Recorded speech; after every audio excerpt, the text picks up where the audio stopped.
Present.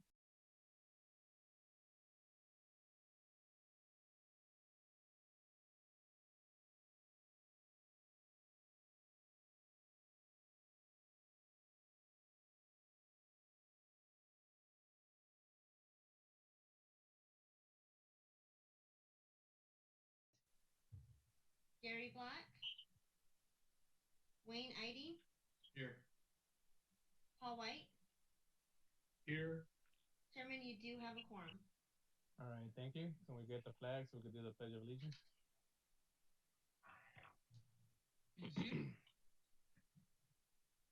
All right, thank you. I pledge allegiance to the flag of the United States of America and to the republic for which it stands, one nation, under God, indivisible, visible, with liberty and and justice for all. Thank you. Quick housekeeping. Not sure. Let's see where's my camera for the center. Is there anyone in person at the center? I don't see anyone in the public. No, Mr. Chairman, there's not. Okay. All right. So no need to remind them about the parking or anything like that. For those online, if there is someone online that would like to speak from the public when I call it out, please state your name and address for our record when we get to that item. Item number 3, approval of the Planning and Zoning Commission regular meetings of November 17, 2020. Did everybody get a chance to review those minutes, and do we have a motion? So moved. Okay, we have a motion. Second. Who was that by? John. All right, and we get the second by Ron Rice. All right, thank you. Any further discussion? All in favor, say aye. Aye. Aye. Aye. Aye. Any Aye. against? No nays. Okay, motion passes. Thank you. Item number 4, minor amendment case number 20-06. Mr. Chairman. Who is that one? Staff? Mr. Chairman, Yes. can we proceed with item number 7 since the applicant has requested to withdraw the special use permit, and then I'll come back and do the minor amendment and the rezoning? Sure. I mean, if they're there and they're not on the line, let's go ahead and do that. I'll go ahead and skip over to item number 7, special use permit case number 20-07. Yeah, Mr. Chairman, the applicant requested to withdraw that application, so it's no longer going to be presented. Okay. Do we need to do anything in regards to that? Do we need a motion or anything? Just an FYI, right? Mr. Chairman, just a motion to take no action on the case. Okay. Do I have a motion? So moved. Okay. Second. A motion from Elisa. Got a second? All right. All in favor, say aye. Aye. Aye. Any further discussion? Any nays? Any nays? None? All right. Motion passes. Thank you. That item has been withdrawn with no action. Item number 4, minor amendment case number 20-06. Hey, Mr. Chairman, Yes, sir. this is Commissioner Mulhern. I need to recuse myself from item number 4, minor amendment case number 20-06. Okay, will that also be for item number 5, rezoning, I'm assuming? Yes, number 5 and number 6 as well. Okay, 4, 5, and 6. Are these all pretty much the same? Staff, are we doing number 4 and number 5 together? Yes, sir. What about number 6? Or is that different? That's different. Yeah, I'm doing minor amendment 2006 and rezoning case 2016. Okay, 2016 or 2019? 2019, I'm sorry. Okay. All right, let's go ahead and go on with item number 4 and 5. Go ahead. Okay, so this is a request by Don Robinson Associates, acting as an agent for Crystal Rose Farms, LLC, and the request is to change the land designation of a parcel 10 gross acres in size from agricultural preservation to agricultural development. This property is located in the Yuma Valley Planning Area in the vicinity of the County 10th Street and Avenue E in Yuma. And this is the minor amendment is to accommodate the rezoning of the parcel from RA40 to RA5. This map shows the vicinity map. Parcel 10 is crosshatch the subject parcel, and everything around it is ag rural preservation, as you can see. This is aerial imagery that shows uses surrounding the property. Everything surrounding the property is in ag, and the property immediately to the east is location of single-family residence with some accessory buildings. This is a view of the property looking south, and we received no comments for this proposal. The staff is recommending denial of this proposal because the amendment is not consistent with the existing character of the Yuma Valley Planning Area, and the amendment is not considered an overall improvement to the plan, and it's solely for the good or benefit of the property owner. The amendment does not address or an oversight, inconsistency, or other land use related inequity. And with that, I'll proceed with the rezoning case. And the rezoning is case number 2019. And here is the intent to rezone the parcel from RA40 to RA5. And this is to create two parcels of 5 acres in size for residential development. This is the vicinity map that shows the parcel. And as you can see, everything around the property is on RA40 within 300 feet. This is the proposed land division that shows feature parcel A and B. This is looking east from County 10th Street, looking north from the subject property. We received no comments on this proposal.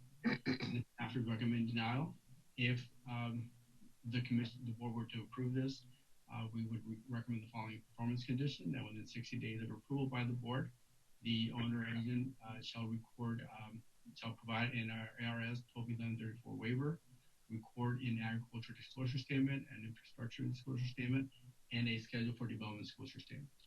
In the schedule for development, following items: that within 1 year approval by the board, the property shall be split in accordance with the site plan submitted by the applicant by means of a land division permit pursuant to section 507 of the Yuma County zoning ordinance, and that all lots be provided with the means of irrigation and access to irrigation water. They will need a letter from the irrigation district confirming that that is satisfactory. And that concludes staff's presentation. Thank you, Mr. Rubio.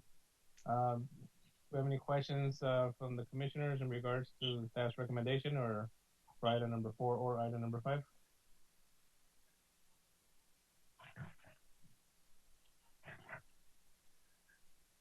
Hearing none at this time, I will go and open this up to the public.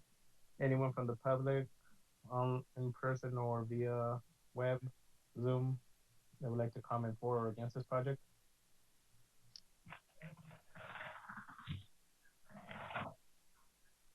Okay, no one from the public as well. Mr. Chairman, Go ahead. Who is this?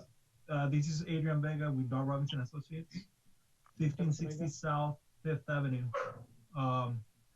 So we were engaged by the Pericone family to accomplish a land division on this parcel. The intent is to create two 5 acre parcels that will serve as individual parcels to each of their sons to build their house and farm the rest of the land. So they're looking at building about 3,000 square feet, 2,500 to 3,000 square feet residence and farm the rest. So we told them that they could accomplish that with an ag exemption on each of the parcels, but we try to comply with code, and that's why we submitted for a minor amendment in a rezoning to create 2 5 acre parcels that will have the proper land use and zoning. That's the reason of these submittals and applications.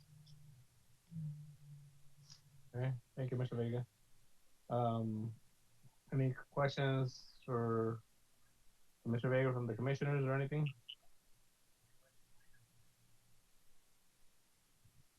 Staff, a quick question on my part. So the reason on the minor amendment for the denial is just for the type of land for the surrounding area was not conforming?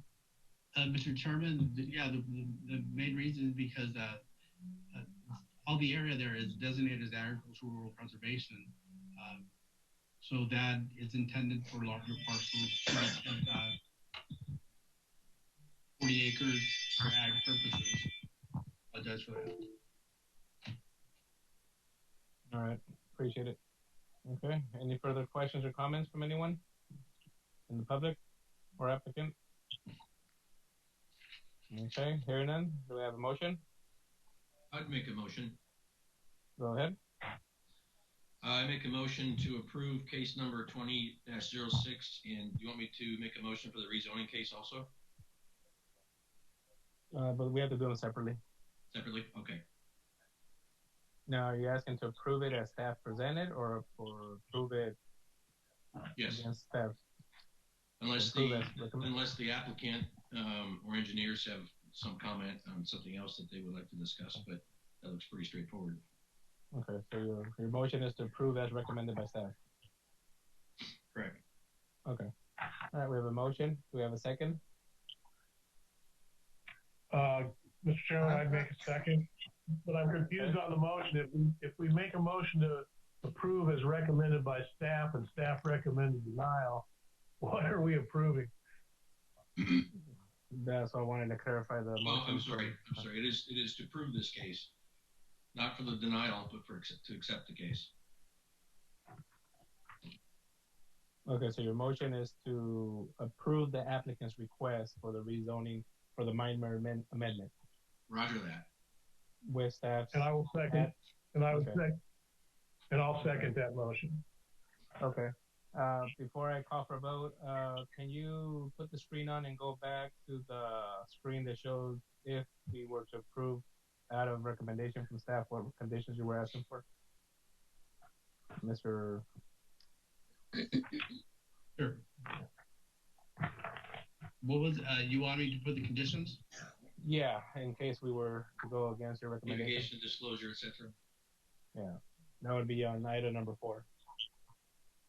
Mr. Chairman, the minor amendment would not have conditions. Okay, so the conditions were on there. Okay. All right. Okay. Yeah. Okay. So we have a motion and we have a second on item number 4. Any further discussion? Mr. Chairman, who's the second? Oh, White. Mr. White. Thank you. Okay. Chairman. All right. So all in favor, say aye. Mr. Chairman. Aye. Yes, sir. If that land is designated agricultural preservation, why are we voting to approve this? Well, we have a motion and we have to follow through the motion. We don't have to vote for a so call for the votes. So, but if you want to bring that up, I mean, I have to do something with the motion first. No, we're this discussion. Right. Okay. I will vote against this motion. Okay. So before I call the vote, yes, go ahead. Mr. Chairman, this is Mr. White. The reason I'm voting for it is because I think they could put these other homes on other parcels that they probably own within that are R40 and are allowed probably the one home, but they'd like to be together is what I'm assuming. Maybe the applicant can clarify that, but that's the reason I would vote for it. They probably have lots of options as to where they could put them. They'd like to put them adjacent to each other. Mr. Sherman? Yes. Adrian Vega. Yes, that is correct. So the applicant is looking to get those 2 new parcels, 2 new 5-acre parcels to their sons. So that is correct. That's what they're doing. And like I said, they're going to build their houses and they're going to farm the rest of the 5 acres on each parcel. Thank you, Mr. Vega. Any further questions or discussions? All right, so I'll go ahead and continue with the voting. All in favor for the motion that was presented to approve the applicant's request, say aye. Aye. Aye. Any against? Nay. Nay. All right. So Amber, where are we at with that? So the motion carries 5-1. I voted nay, so whatever that counts. Okay. Mr. Chairman, can I get a roll call, please? Go ahead. Call it out, Amber. Scott Moran. I'm sorry, not Ron Wright. Aye. John McKinley. Nay. Matias Rosales. Nay. Alicia Zermeno. Aye. Wayne Idy. Aye. Paul White. Aye. Motion carries 4-2. All right. Thank you. Item number 5, rezoning case number 2019. Ties back into this. We already have staff presented. So, any further discussions? Okay, go ahead and show the conditions again, Rubio. And it's just in case we do have a motion for approval. Now, at this time, I'll call out for a motion. Anyone have a motion? I'll make a motion. Mr. Chairman, this is Ron Rice. I'd make a motion we accept the condition, this case 2019 with the conditions. Okay, so we have a motion, and Mr. Idy, was that a second? Yes. All right, any further questions or discussions from anyone on the commissioners or the public? Hearing none, I'll go ahead and call out for vote. Go ahead and call out Amber, roll call. Okay, Scott Mulhern. I'm sorry. Ron Rice. Aye. John McKinley. Nay. Matias Rosales. Nay. Alicia Zermeno. Aye. Wayne Idy. Aye. Paul White. Aye. Motion carries 4-2. Thank you. Item number 6, rezoning case number 2020. Mr. Barraza? Can you hear me? Can you see the presentation also? Yes. Thank you. Javier Barraza, Senior Planner, presenting rezoning case number 20-20. This is a request to rezone a parcel 6.69 gross acres in size from suburban ranch 4-acre minimum to suburban site build 2-acre minimum. The project is located in the Yuma Mesa planning area within the vicinity of County 14th Street and Avenue 7E in Yuma, Arizona. The intent is to create 3 parcels of approximately 2 acres in size for residential development. This is the zoning and vicinity map showing the subject parcel, parcel 7, crosshatch highlighted. Property is accessed on the west via Avenue 7E. Road improved with portions gravel and portions paved, and also on the east via Avenue 7 and 130. The property is in desert terrain and hills up as you go towards the east. Parcel number 6 to the north is an improved property, also in desert terrain, on suburban ranch 4-acre minimum. Further north, we have parcels 1, 2, 3, 4, and 5, zone suburban ranch, unimproved. Parcels 48, 49, 50, and 51 to the west are property zone suburban ranch, improved with manufactured homes. Parcels 8, 9, and 10 are also property zone suburban ranch and improved in desert terrain. Parcels 12, 13, and 14 further south are property zone suburban ranch improved with manufactured homes. Parcels 11, also to the south, is zone suburban ranch 4-acre minimum improved with a manufactured home. And to the east, we have parcel 197-22-001 within the city of Yuma in desert terrain, zone military reservation. This is the site plan provided by the applicant depicting how it planned to split the property into 3 parcels, and also providing an access easement on the south, 40 feet wide, with a turnaround for emergency vehicles between parcel B and parcel C. This is a view looking east at the subject parcel from Avenue 7E, looking west at the subject parcel from the east side of the parcel. Looking west again from within the subject parcel. This is looking north at Avenue 7E from the front of the parcel. Now looking south at Avenue 7E from also the frontage of the parcel. Staff received no comments from property owners within the 300-foot notification area. However, received a comment from Mr. Hinkle. He's a resident that lives at 13678 South Avenue 7E in favor of this request, as long as go with all the conditions suggested to us by staff. And he was really glad that he saw, especially condition number 3 of the schedule for development, which I will list in a second. Staff recommends approval of rezoning case number 20-20, subject to the following performing condition. Within 60 days of board's approval, the owner or agent shall provide an ARS 12-1134 waiver, record an infrastructure disclosure statement, record a navigation disclosure statement, record a schedule for development disclosure statement, and also the following schedule for development. Number 1, within 1 year of board's approval, the owner shall apply for and obtain a grading permit from the Department of Development Services to improve the ingress-egress easement shown in Exhibit A as an access-built road in a dust-free condition by application of an aggregate-based force. ABC covered by penetration and chip seal code, refer to attachment standard number B, penetration and chip seal. Number 2, within 1 year of the board's approval, the owner shall submit certification from a licensed engineer confirming the road will refer to in item 1 of the schedule for development was constructed according to standard B, penetration and chip seal. Number 3, within 1 year of the board's approval by the board of supervisors, the developer owner shall construct a 26-foot wide paved road in accordance with Yuma County Public Works Standard number 2-100 along the west boundary of the subject property.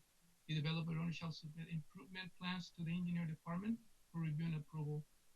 Number 4, within 1 year of approval by the board, the owner agent shall split the property by means of a land division permit in accordance with Section 507 of the Yuma County zoning ordinance. Number 5, within 1 year of board's approval and as part of item 2 above, the owner shall record an ingress-egress easement 20 feet in width as depicted on Exhibit A.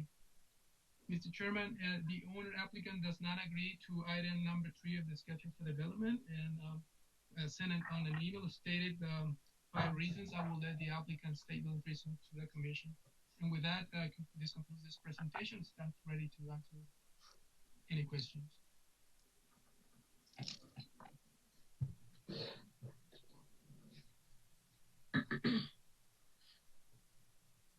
Mr. Chairman, this is Ron Rice. I'd like to hear the applicant's reasons for not wanting to pave the road. Mr. Sherman? Sorry about that, guys.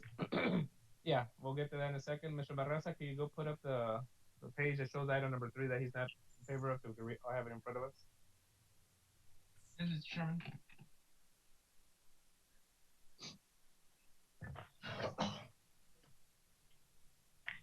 Can you see it, Mr. Chairman? There we go. All right, thank you. All right, so at this time, Mr. Rice already mentioned he has a question. Anyone else have any other questions on the commissioner on the board? Before I open it up to the public and the applicant, to staff. Mr. Chairman, this is Ron Rice again. I heard from one of the neighbors out there that apparently this commission and the county has said that anybody that does this, they have to pay the portion of the road. This is an ongoing thing. This is not just a one-time deal. Right, correct. Okay. All right, so anyone else have any questions from the board? No? I'll go ahead and open up at this time over to the public and to the applicant. Please state your name and address for the record if you're going to be speaking on this item. Anyone from the public? Okay, go ahead. Adrian Vega, Dow Robinson Associates, 1560 South Fifth Avenue. So, a question: did you guys receive the email with our item? I mean, with our points for not agreeing to this condition? So it's basically the first, what's the underlying code requirement to mandate this improvement? So that's one of the reasons. The other one is Avenue 7E is a county road. Why does the owner needs to build it. This is only a 3-lot land division. Um, we're not going to be impacting uh, the traffic for this development. Um, and any past historical requirements to build 7E for other developers should not apply to this developer.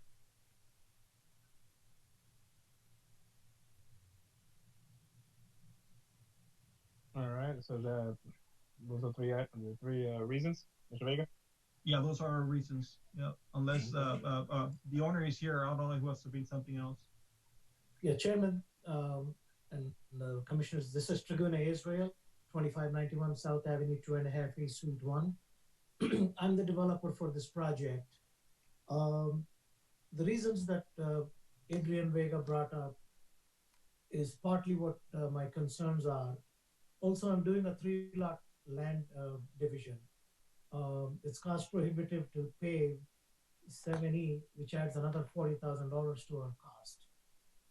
The other thing is, less than about a month and a half ago, I did do a project assessment meeting, and the notes are here.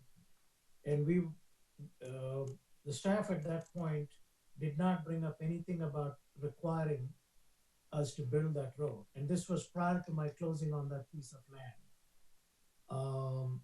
And the comments from the staff on wanting us to build that road was within 2 or 3 weeks of approving of that meeting, less than a month. It kind of puts a hardship on us when, I probably wouldn't have bought this piece of land if I knew that we're going to incur another $40,000 to $50,000 in road improvements for a small 3-land division. I don't know how much more research went into it in a couple of weeks, but the PA was done, if I recall, on October 27th. And the application was submitted a couple of weeks later. We closed on the property. In fact, we submitted the application even before we closed on the property because the PA requirements seem, there is I don't know if commissioners can get a copy of the project assessment notes, but the project assessment notes were favorable for the development. And 2 weeks later, we get this comment about building part of 7E. So that's partly more of a disconnect between what we heard just a couple of weeks ago. But the 3 items that Adrian also mentioned, considering that it's a small land division, we're not impacting that much. So why are we required to make all the improvements to a public road? I am paving, by the way, I am paving that egress for sure for the 3 lots. So that's part of the plan now, and we've budgeted those costs. So it will be a paved road from 7E all the way down. Could we see that map again of the proposed land division so the commissioners can see what I'm talking about? Sure.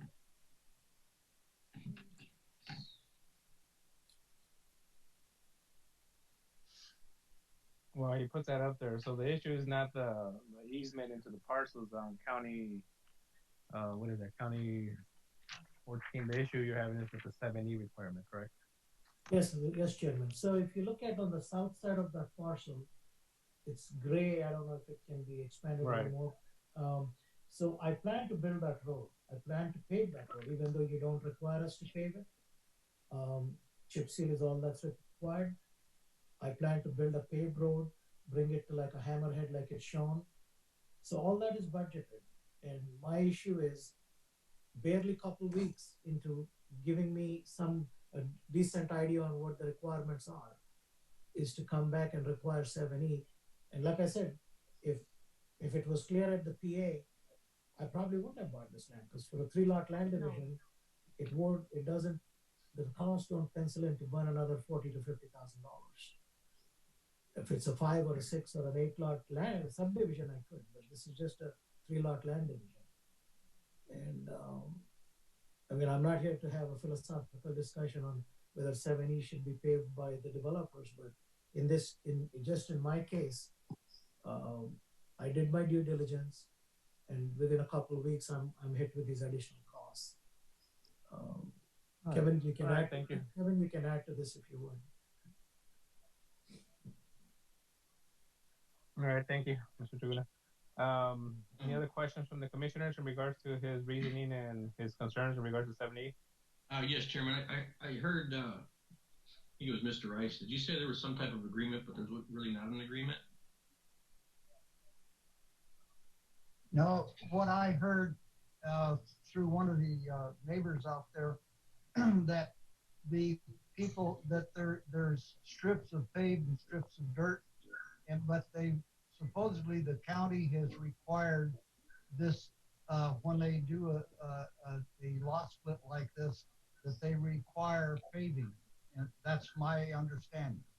And if I'm wrong, that's fine. Let me know. Okay, but there's really not an agreement. So there's not an agreement that was put into place before. Okay. Yeah.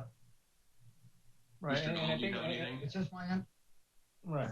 And I think it's just my understanding. Go ahead.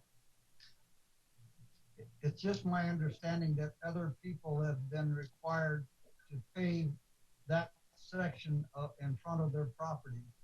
And so I understand Mr. Israel's problem, but also if the county is doing this on an ongoing basis, then we should stay with it.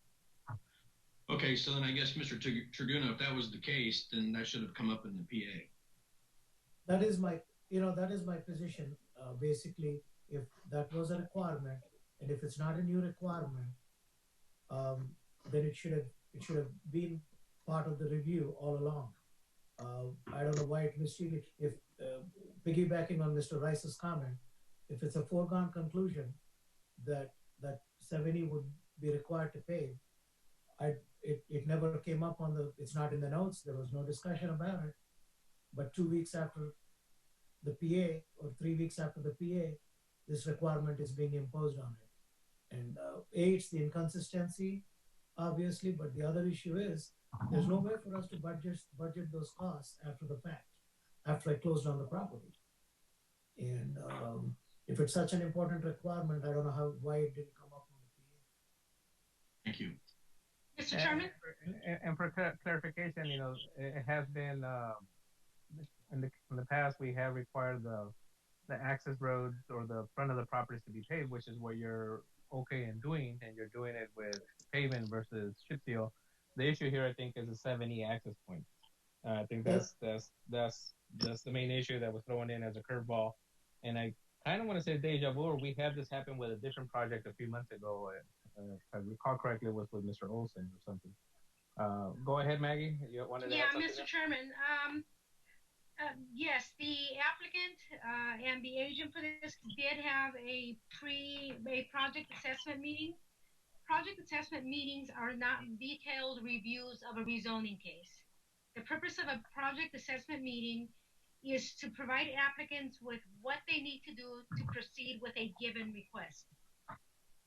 For example, if the applicant or agent for this case approached the county about rezoning property or splitting this property, they would have been told that they needed a rezoning application, possibly a minor amendment if that was the case, a land division permit. When staff gets into the nitty-gritty of a case and actually formulates conditions, that is during the rezoning phase. It is not during the project assessment phase. A project assessment phase is, like I said, just a cursory review of a given proposal. Mr. Chair, this is Kevin Dahl Robinson Associate.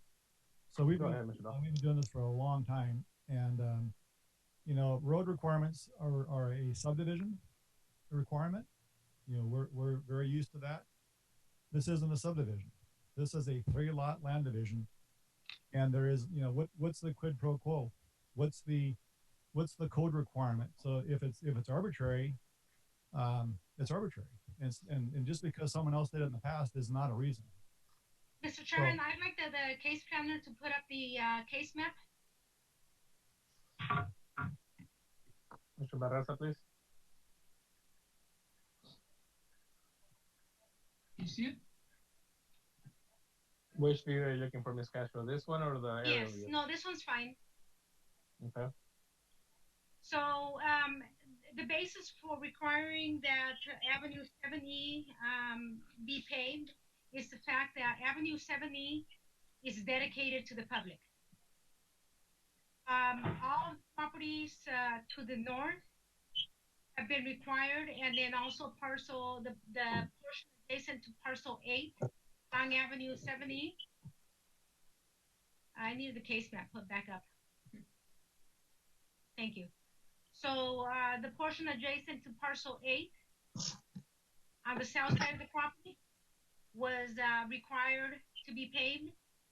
The portion adjacent to parcels 1, 2, 3, 4, and 5 to the north, Long Avenue 7E, were required to be paved when those were rezoned.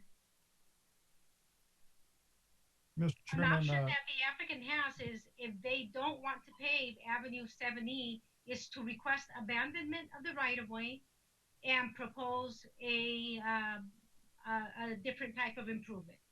Mr. Chairman, this is Kevin Dole again. So I believe all of those splits, if you want to call them that, were pre-land division code requirements. I think this is I believe this number 7 is the first post land division requirement. So what was required back in the 2005s, 2000s, whatever, is not part of the land division code. We are under the code now, and it doesn't require, if it's a subdivision, no argument. This is not a subdivision, it's a land division. It does not require the applicant or the developer to build county roads. It does require them to build access, and he's doing that. So Mr. Chairman, again, the land division permit process we're following code. Improvements. Yeah, we're following code, and that's what we're doing. It's pretty cut and dry to me. Mr. Chairman, section 507 of the zoning ordinance does not stipulate improvements that can or cannot be required. Improvements that could be required are part of the rezoning process. Mr. Chairman, I want to make one more comment here. All right, one more time. If Ms. Castro's position is that this is such a foregone conclusion, I'm surprised again that at the PA, such an important requirement didn't come up. Mr. Chairman, again, at the PA meeting, staff was not analyzing the rezoning case. There had been no analysis as to whether the request was in compliance with the plan. There had been no analysis as to the condition of the existing or non-existing improvements. That happens during the analysis of a rezoning case, not during a land division. I'm sorry, not during a project assessment case. Right, I get that, Ms. Castro, but if you have an applicant that's having an assessment meeting and you know that next step is going to be the zoning, this could have been brought up as a courtesy from staff, serving the public community.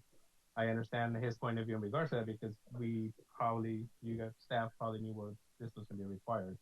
I get that. Mr. Chairman, like Ms. Castro, and I get your point of view as well, but I also understand his frustration because you weren't analyzing that, but we knew that it might be a requirement as a courtesy that could have been brought up to them. So, Mr. Chairman, the possible requirements weren't discovered until after the applicant submitted their rezoning case. That is why he found out about the requirements after he submitted his application to rezone the properties.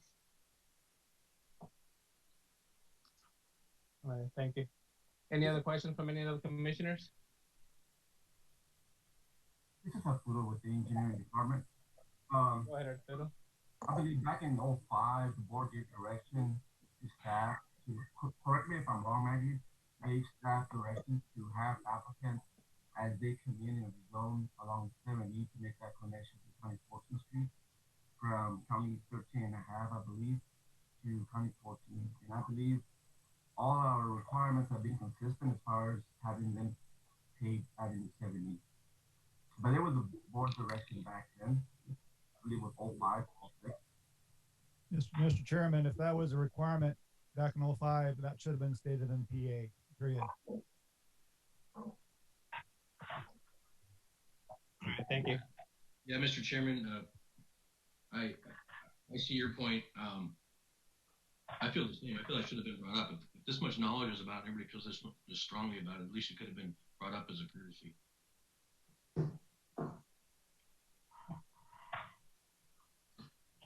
All right, at this point, I'll bring it back to the commissioners for action. Do I have a motion or anyone have any additional item they want to bring up? Well, I'll make Go ahead, motion. Ms. Alicia. Hold on, Mr. White. ID, let me see, Ms. Sermeno. Mr. Chairman, Go ahead. have other similar parcels been required to pave property that similar sized parcels?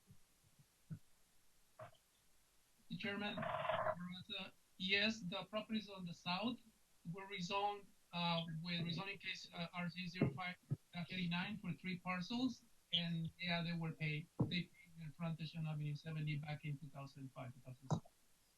Mr. Chairman, how many parcels was that? 3. And when did that occur? 2005, 2006.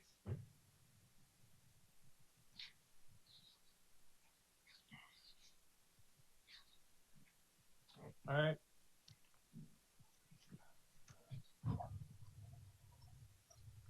Now, someone mentioned a second option about doing a waiver of the right of way or something.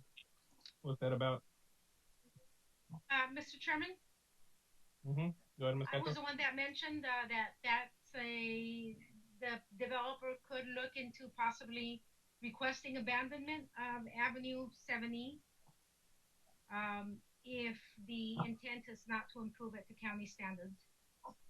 What does that entitle? What does that mean in English? They have to submit a petition to rezone it. I'm sorry, to abandon the right of way. It requires action by the Board of Supervisors.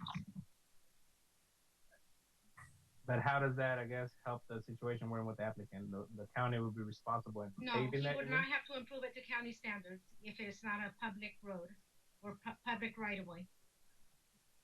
Okay. But right now, 70... we may be able to request a penetration and chip seal road or a lesser standard than the paved road. Mr. Chairman? Yeah, let me just ask this one question, Mr. Romano. Mr. Triguna, you mentioned that on the frontage of the property, you're planning not to do a chip seal, you're planning to do an actual pavement? Mr. Chairman, the ingress egress in front of the lots, which was that south access point to the lots, instead of chip seal, I go a little further beyond and do a full pavement, which is what we've done on several developments. In fact, we just finished one on 5E and 13, Avenue 5E and County 13 that the commission and the board approved about a couple months ago. So the intent is to build that access road, and like I mentioned, I've budgeted those costs into this project. It's just the unknown on 7E, and to be hit with that after the fact is what the issue is, because now there is no way to budget for it other than incurring those costs.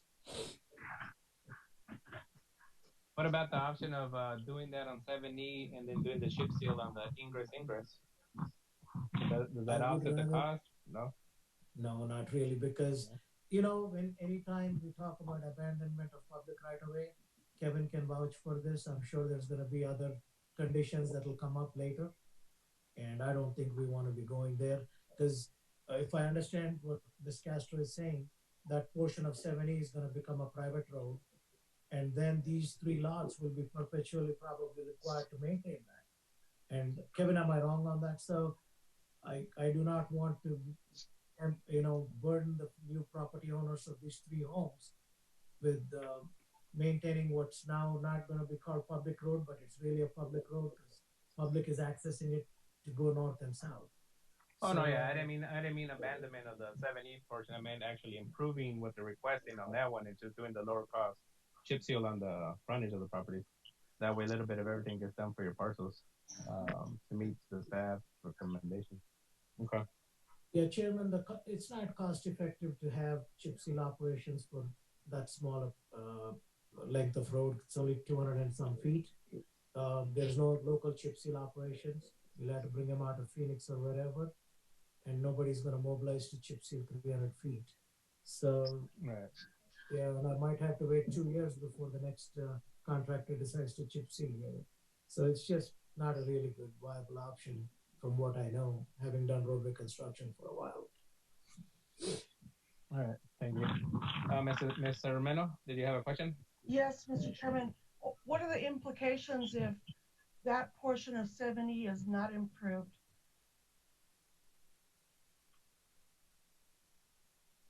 Mr. Barraza? Mr. Chairman, I will defer that to Arturo Alvarez. This is Arturo with Engineering Department. Well, it will probably be unfair to adjacent property owners that get improved 70. And I believe Mr. Barraza stated as a gentleman that was required to pay 70 and is happy to have that condition on this particular case. And like I said, this was a board direction back then. Mr. Chairman? Thank you. Who was that, Ms. Castro? Yes. Go ahead. So this property is in the PM10 non-attainment area. Approval of this request will result in dividing or splitting the property into 3 parcels. So there's going to be additional traffic being generated if this request is approved, thereby creating dust in the PM10 non-attainment area. And like I said, because Avenue 7E is a publicly dedicated road, that is the reason that we're recommending that the portion that abuts the subject property be improved to county standards. Other properties that have been rezoned in this area have been required to make those same improvements or build those same improvements. And just a visual inspection or drive out to the property, you can see that those property owners did improve their portion of Avenue 70 to county standards. Thank you, Ms. Castro. All right. Mr. Chairman. Go ahead, Ms. Hardy. I think I understand what other people might be thinking and saying, but the part that just kind of burns me about is that we're talking about a lot of people knew a lot of things, about this and never did get brought up. I mean, that just seems it kind of puts a bad taste in my mouth. I get that, but as well, we've had many of these applications in the counties, and pretty much we go through the same thing with every application. We always have that as a requirement. Here, the issue is they weren't expecting 70, but should be something already on the foremine probably. We can't speak for staff; we weren't there, so. So at this point, I mean, I think we've discussed this back and forth, and I think it's time to discuss it in commissioners and request a motion. Do I have a motion, or anyone else on the commissioners want to? I would make a motion. Okay, go ahead. To approve rezoning case 2020, with the exception of condition number 3, the widening of the road, the paved road. Yeah. Okay, we have a motion. Any further discussion from the commissioners? Do we have a second? Chairman? Go ahead. Who was that? You don't have a This second. is Commissioner White. Go ahead, Mr. White. Yeah, I mean, I think we can assess blame to all parties. And so I think due diligence should have caught that other people had to pay, and it should have been anticipated on the buyer's part or his consultant's part or whoever. Staff may have made an error likewise, but I think the condition exists that we're requiring this of other people, and I think it should be required of this applicant as well. All right, thank you. Mr. Chairman, you don't have a second on that motion. No, not yet. I was barely going to call it out. So we have a motion. No more further comments. Okay, do we have a second? Okay, hearing no second. Do we have, what happens when normally we don't have a second? We call out for another motion? Yes, the motion dies. Yeah, motion is dead. Do we have another motion? Mr. Chairman, I would move to approve as presented. All right, thank you, Mr. White. Do we have a second? I'll second. Second. John Who was McKinley. that? John McKinley?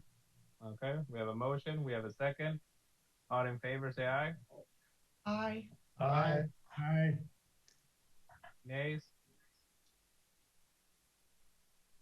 No nays? Okay, motion, zoning passes as presented. What item was that? Where'd my agenda go?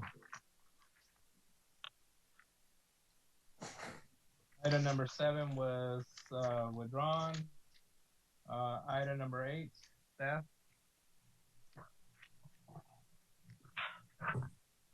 Thank you, Mr. Chairman. Can you see the presentation? Yes, sir. Thank you. Presenting a special use permit case number 20-08, a special use permit per section 604.03E of the Yuma County zoning ordinance to allow an accessory dwelling unit on a parcel 3.22 gross acres in size, zone suburban ranch 2-acre minimum, located in the Yuma Valley planning area at 12668 South Drysdale Lane in Yuma, Arizona. The intent of the applicant is to build a site-built home as an accessory dwelling for a family member. This is the zoning and utility map showing the subject parcel number 41, crosshatched and highlighted in red. Property is a location of an existing site-built home that is located on the east portion of the parcel. The access is achieved via from Somerton Avenue on the northwest via several access easements, which one is along County 12.5 Street, which is gravel, and then going from north-south via Drysdale Lane, also gravel. A group of 10 parcels on suburban ranch 1-acre minimum, improved with a mixture of manufactured homes and site-built homes. There's a group of 5 parcel zones suburban ranch 2-acre minimum. Again, is a mixture of site-built and manufactured home. There's a group of 8 parcels zone manufactured home subdivision 20,000 square feet minimum, improved with manufactured homes. There's a property 117, zone general commercial, which is used as a storage of manufactured homes, and parcel 56 is local commercial, and it's there's the location of a caretakers that was approved with a special use permit, and parcel 13 to the southeast is on rural area 4-acre minimum and suburban ranch 2-acre minimum in ag use and residential. This is the site plan provided by the applicant, showing in red the existing location of the house, and in orange is the proposed the accessory building towards the west of the parcel. It complies with minimum development standards. This is an aerial view showing the current character of the area. This is a view looking west from Drysdale Lane. Looking west. Now looking northeast from the southeast corner of the parcel. Now looking northwest from the south towards the middle of the parcel, looking where they're proposing to build the accessory dwelling unit. This is a view looking east from the west side of the parcel. This is looking south at the access easement that is in gravel condition. Staff received no comments from property owners within the zoning area. Staff recommends approval of a special use permit case number 20-08, subject to the following performance condition. Within 60 days of board's approval, the owner or agent shall provide an ARS 12-1134 waiver, an infrastructure disclosure statement, agricultural disclosure statement, which should be recorded. Also, the following operational conditions. Number 1, the approval of the special use permit is based on the site plan submitted by the applicant. Any change from this site plan requires prior approval by the planning director. Number 2, the accessory dwelling unit may not be used for rental occupancy. And with that, this presentation is concluded. Staff is ready to answer any questions, and the applicant is present. Yes, Hello, my name is Iona Engel, and I am the applicant. My father, Hector Ortiz, is the property owner, and I will be the one who will be living in the proposed dwelling. Okay. Thank you. I'll go ahead and call out to the public right now, and let's see Oh, what sorry about questions that. No worries. We'll see what questions the commissioners have first, and then that way you can address any questions or concerns they have. Thank you. Okay. All right. Any questions from the commissioners to the staff or for the public down the road in regards to this item? Commissioners? No one? Okay. Hearing none, I'll open it up to the public and then to the applicant to if anyone wants to provide any comments or statements or anything for or against this project. Ms. Angle, no one had a question, so do you want to just comment something? I think you were mentioning something right now.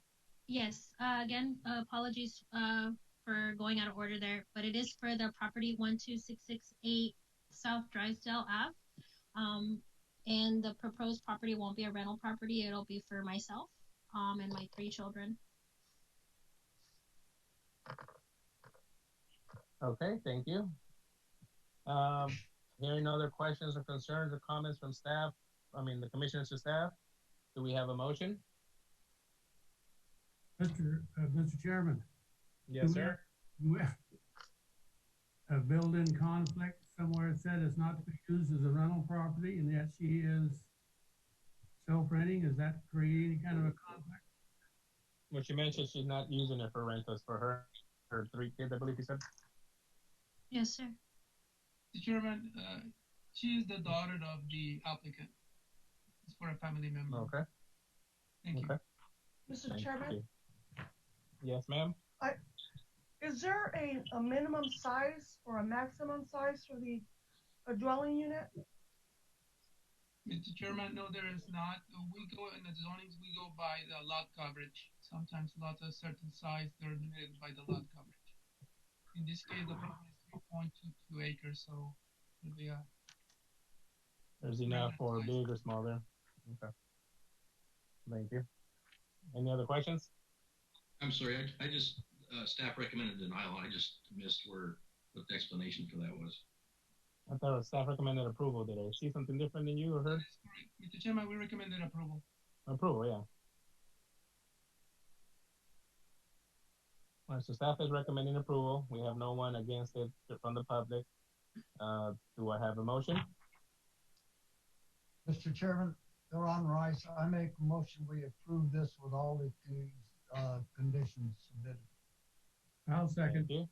We got a motion. We got a second by Mr. McKinley. All in favor, say aye. Aye. Aye. Aye. Any against? All right, motion passes. Thank you. Thank you, Ms. Engel. Have a good day. Thank you. You're welcome. Thank you for waiting patiently. Item number 9 is approval of the December 15, 2020 minutes, planning and zoning minutes.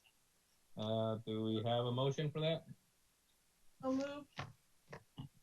All right, we have a motion. Do we have a second? Second. Second. Okay. All right, motion second. All in favor, say aye. Aye. Aye. Aye. Any against? Motion passes. Item number 10, discussion by the commissioner members, planning and zoning events, current events, scheduled future planning commission meetings. I'm sorry, sir. Yes, I'm sorry. May I be excused since I've Yeah, you could hang up anytime you wish. Okay, thank you. Everybody have a good day. You too, thank you. Bye-bye. Anything for the discussion item session? Mr. Chairman? Yes, sir. Commissioner White, I just want to say I'm very much looking forward to having meetings in person again. I don't think we're serving anyone as well as we should be. I know in business we find ways to deal with the current situation and remain open. I think it's easy to say, let's just close down, and it might be easier for government entities to do that. But I think it would be worth the effort to look for a way to meet in person instead of to continue with these Zoom meetings, which I don't find to be a true service to the community or to the applicants. I agree with you there, but I am also worried about the health-wise for everybody. Not until we know if we can meet safely at a meeting center. I wouldn't want to put you guys at risk getting, unless you've already had the COVID, but if you haven't, you don't want to have it. I myself, I am quarantined right now. I'm doing this from home, and we tested positive in my household, and we took all the precautions possible out there, trust me. So I don't know if you guys can hear me coughing a little bit there, but you don't want to have it. So we got to figure out a way to do this in person. Hopefully, maybe we got to direct staff, like you mentioned, Mr. White, to see how we could meet, be socially safe for you guys and everybody in the public as well. Especially yeah, because I find we have a very large meeting room, and to me, it seems like it could be possible. And see, and I don't think the issue by looking at the camera, the meeting room is not the issue. The podium where we sit at. I mean, we're there in person. We're elbow to elbow, so it's a matter of finding a way to sit us safely. I think that's what staff has had issues with. Because the public, as you can see in the chairs, I mean, they're 6 feet apart. Unless we spread us out, one at the bottom, and a couple of way in the back, and I don't know. We got to figure out the logistics of that. 2 rows, yeah. Yeah, Mr. Chairman? Yes, Ms. Castro. The Director of Development Services and myself have already done a layout to see whether any Planning and Zoning Commission meetings can be accommodated in the Aldrich Auditorium with social distancing or distancing requirements, and it is not possible to have hearings there and accommodate the distancing requirements that have been put in place by the health director. Well, thanks for looking into that. And the health director, which is the Planning and Zoning Commission's statutory advisor, wants public hearings done via Zoom to protect. And is that how they're doing? Is that how they're doing the Board of Supervisors? Mr. Chairman, no, the Board of Supervisors meetings are being done in person, but there are only 5 members. They, based on the layout that they have, they're able to accommodate the distancing requirements. And although we only have sometimes 5 or 6 members that show up, the problem is if all 12 show up. How many are we? 12 or 10? What are we? 2 10. times 5, 10? Yeah, 10. Plus staff. Yeah, and everything. the room has to be big enough to accommodate the maximum number of members, which is 10. We've got the P&Z administrative specialist. We've got at least 2 senior planners, the planning and zoning director, the legal counsel, and then any applicants that may show up. Yeah. So it can easily become a meeting of well over 20 people. What we need is this vaccine to arrive and be given out to everybody if it works. That's what we need. A little bit too late for me, but yeah, we'll see. Mr. White, I do agree with what you say, Mr. White. I agree too. Yeah. I mean, I think some staff could be off-site or in their offices. I think applicants could be brought in only for the cases that affect them. I think there's ways to do it. But at any rate, I'm going to go along with whatever you do. I just feel like we're not doing the community the service that we're supposed to be accomplishing. Agreed. Noted. Mr. Chairman. Yes, Mr. McKinley. Okay, in answer to, well, tonight, for example, we have a quorum of 6, and we conduct a meeting. If we had to trade off and be guaranteed a quorum, that would solve, open up at least 4 seats for somebody in the auditorium. I mean, just a thought. The same way with, you just mentioned that staff can go in and out when needed, the planners. That's a possibility. Mr. Chairman? Yes. I can have the DDS director meet with the chairman to show him the constraints that we have and that we're working with. Ms. Castro, going in the future, do you know if we will have people, commissioners, applicants, etc., plus people on Zoom? Meaning commissioners, if they can't be physically there, they could be on Zoom? Mr. Chairman, the meetings either have to be in person or by Zoom. You can have multiple computers in there. You can't do both at the same time. We don't have the technology to be able to provide that. So it's one or the other then. Okay. Yeah, one or the other. Unfortunately, we've tried that also at City of San Luis City Hall. We could do both ways, but it's impossible. So it's either one or the other. Yeah. Okay. So okay. Well, we'll go ahead and once I'm out of quarantine, send me that email and we'll look at the layout and see what we can ponder, if anything, for future. But hopefully this will be over soon in the next 3 to 6 months, and we're all able to say hi to each other in person. For now, let's just stay safe out there, everybody. Wear your masks. It's impossible, but you never know. So, Mr. Chairman? anything else? Go ahead. This is probably my last meeting. Why? Where are you going? Ms. Pancrazi is going to appoint another person to serve. Oh, okay. I'm not sure who she's going to appoint yet, but we did communicate, and she told me she was going to appoint another person. Oh, okay. Sorry to It's been hear a that. pleasure serving with you all. And it has a pleasure being serving with you, and we thank you for everything you've done, and thank you for letting us know. My pleasure. Thank you for all you've Have done. a Merry Christmas, everyone. You too. Merry Christmas, everyone. Merry Christmas. Yeah. Merry Christmas. All right. Nothing further. Merry Christmas. Happy New Year, everybody. Adjourned. Have a good day. Thank you. Stay safe. Bye.